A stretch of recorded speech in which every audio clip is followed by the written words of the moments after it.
Well, first of all, welcome to the White House. We are so glad to have all of you here, and thank you for coming.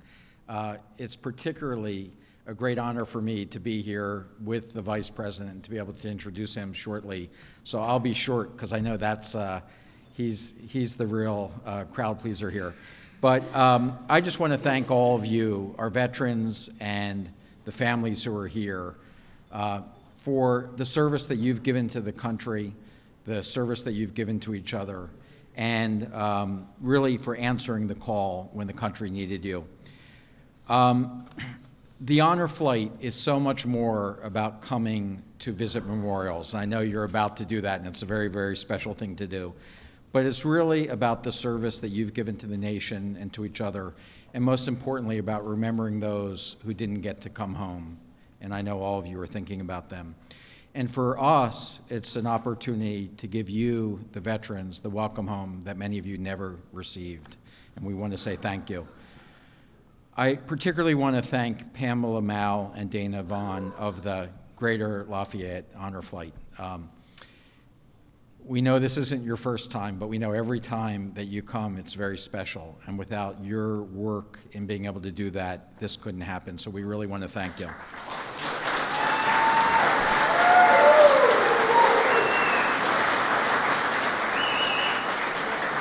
And though he's not able to be with us today, we do want to recognize Earl Morse, who of course is your founder. And many of you may not know, but Earl actually got his start as a physician assistant at the VA in Ohio. So we're very proud that he saw this need and went out and really initiated such a great job. So we want to thank him. It really is an honor for me to serve you as the Secretary of Veteran Affairs. I can think of no nobler mission than to fulfill President Lincoln's promise that he made to our veterans. President Trump and Vice President Pence have been unbelievably strong in their support of doing what's right for you and getting the services and the benefits that you all deserve. And with them pushing to do the right thing, in these 9 months that we've been here, we've got 5 major pieces of historic legislation through Congress with bipartisan support to begin to start fixing the VA. We're making progress. We have a lot more to do, believe me. We understand that we have a lot that we're trying to accomplish. And with the support of Vice President Pence and President Trump, I know that we can do it. You deserve the very best.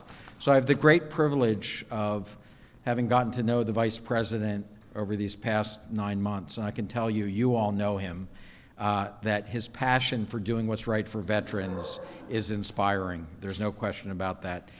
He has a strong record that started in Indiana. I mean, I think he had a day where he passed 14 pieces of legislation when he was governor, all pro-veteran legislation. And I can tell you, it's more than that. He cares deeply about doing the right thing. As you know, he's the son of a Korean War veteran. He's the father of a first lieutenant in the Marine Corps who's now training to be a pilot. And I know it's particularly meaningful for him today to be with all of you from Indiana, the veterans of Indiana. So on behalf of all of us, thank you, Mr. Vice President, for the many years of public service and for being such a champion for our veterans. Now, it's with great pride, I'd like to introduce the 48th Vice President of the United States, Vice President Michael Pence.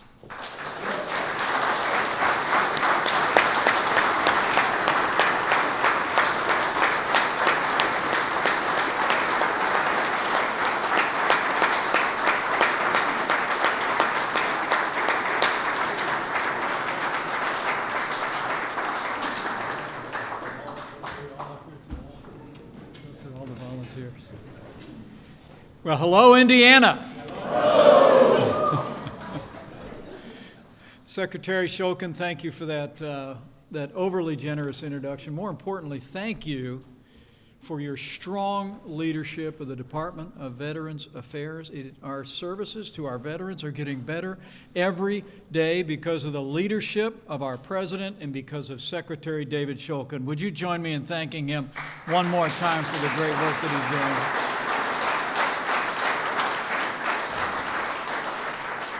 And it is great to be with all of you today, humbling in fact, to be among so many American heroes, so many Hoosier heroes, veterans of the Lafayette Honor Flight, and on behalf of the President of the United States and the entire First Family, welcome to the White House.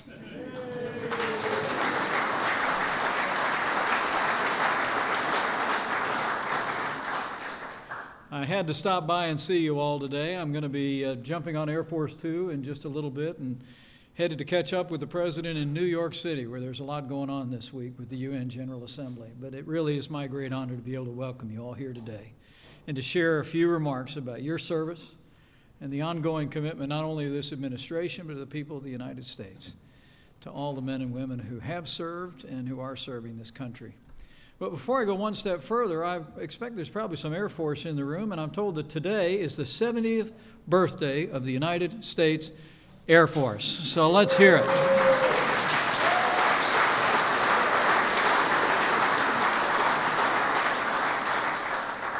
You know, the old book says, if you owe debts, pay debts. If honor, then honor. If respect, then respect. And I'm just here today on behalf of your President and our entire administration to pay a debt of gratitude, a debt of honor, and a debt of respect to each and every one of you who stepped up, stepped forward, and put on the uniform of the United States in your time. As the President said recently, you are part of a long, unbroken chain of American heroes. And on behalf of your Commander-in-Chief and all the American people, thank you for your service. Thank you for your selfless defense of our families and the way you've stood and fought for freedom. You are, in a very real sense, the best of us. We owe you a debt we can never fully repay.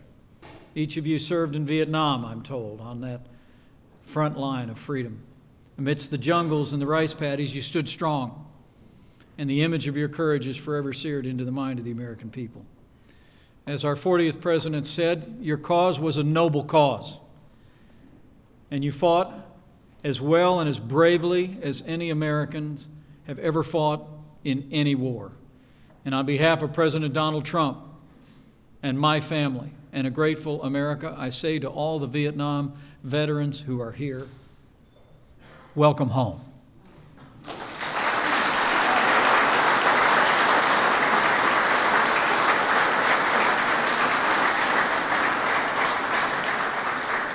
Today's a part of that welcome, that ongoing, well-deserved, warm welcome home.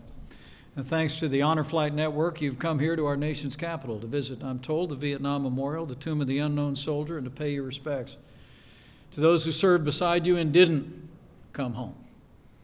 Before I go further, let me just take a minute to say thank you to the Honor Flight Network and all these great red shirt wearing volunteers who are here with us today. For more than a decade, the Honor Flight Network has brought heroes like every one of you to Washington, D.C. to see firsthand how our nation has remembered, memorialized, and immortalized your service to America. Today, the Honor Flight Network has more than 125 hubs, including Lafayette Honor Flight. And I'd especially like to thank not only the co-presidents, Pamela Mao and Dana Van, who are two Gold Star moms who've organized 17 flights. Let's hear it for them. Where are they?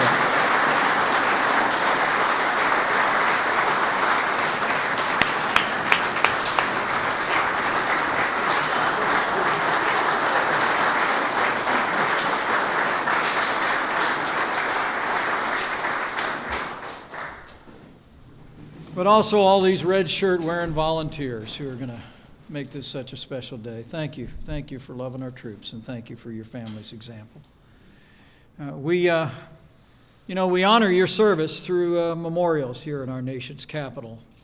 But I know every one of you would agree with our president and myself when I say we mostly honor your service by ensuring that the men and women currently serving in harm's way have the resources and training they need to accomplish their mission and come home safe.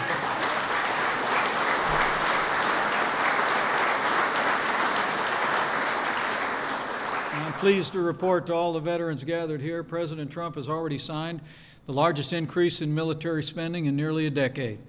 And at this very moment, we're working with the Congress to pass what will be the largest investment in military readiness since the days of Ronald Reagan. Under President Trump's leadership, I promise you, as the President likes to say, we're going to make the strongest military in the world even stronger still.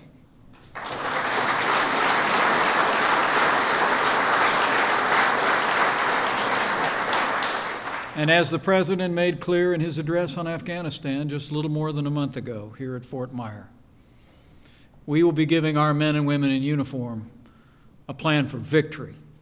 And I'll promise you this, under this Commander-in-Chief, when America goes to fight, America will go to fight to win.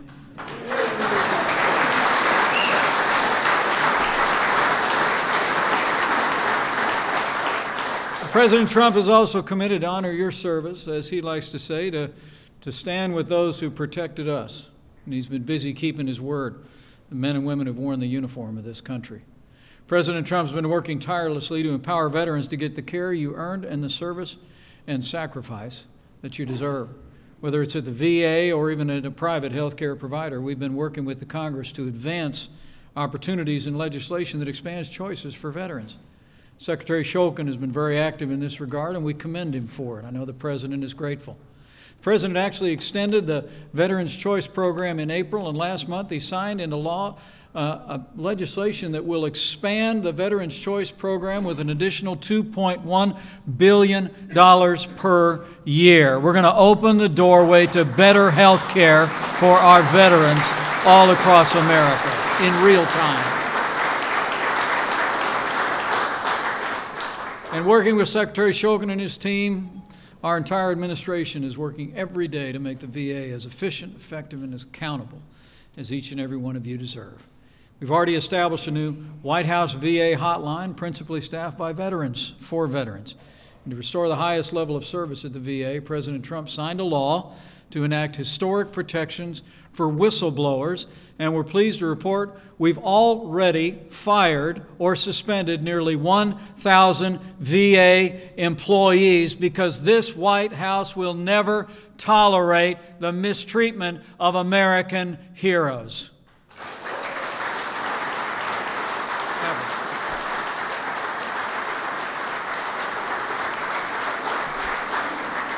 As President Trump said not long ago, in his words, we will not rest until all of America's great veterans can receive the care they so richly deserve.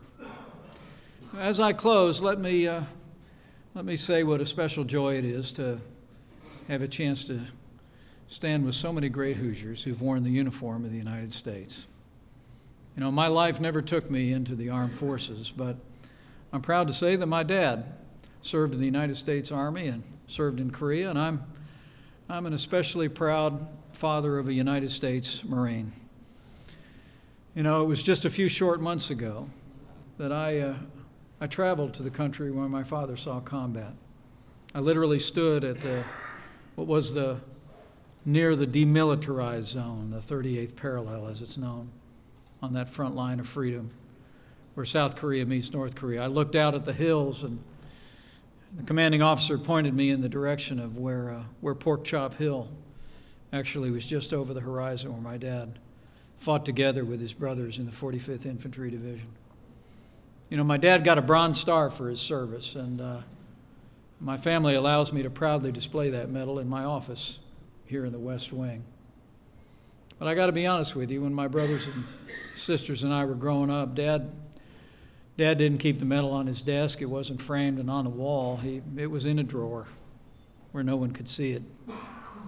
My dad didn't talk a whole lot about his time in combat. And those of you that have seen combat, all those gathered here, know whereof I speak more than I ever will. I mean, my dad really didn't consider himself a hero.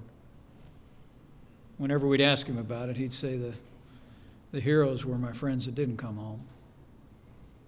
You know, in just a few hours, you all are going to have an opportunity to go pay your respects at the Vietnam Memorial and lay a wreath at the tomb of the unknown soldier. And I know you're going to be feeling just exactly the same way.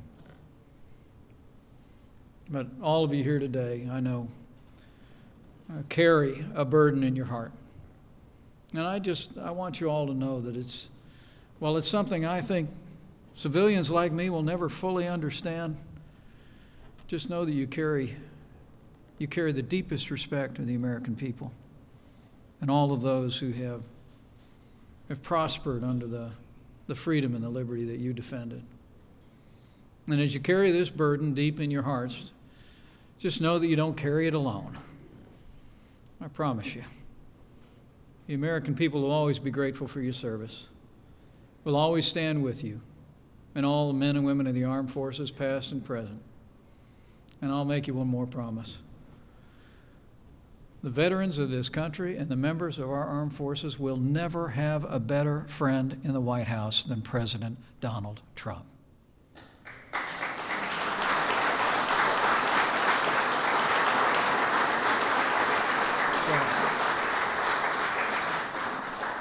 So my fellow Hoosiers, once again, welcome to Washington, D.C. It's really a great honor to be able to welcome you here to the White House, and it's a deeply humbling one. Deeply humbling for me to have the opportunity to serve here in this new capacity, and deeply humbling for me to be able to stand before all of you today. I hope today is, for you, as deeply meaningful as it is for me to be able to welcome you here. And so let me close simply by saying, on behalf of President Donald Trump and all the American people, thank you for your service. May God bless each and every one of you and all those that will be remembered in your honor flight today. And may God continue to bless the United States of America.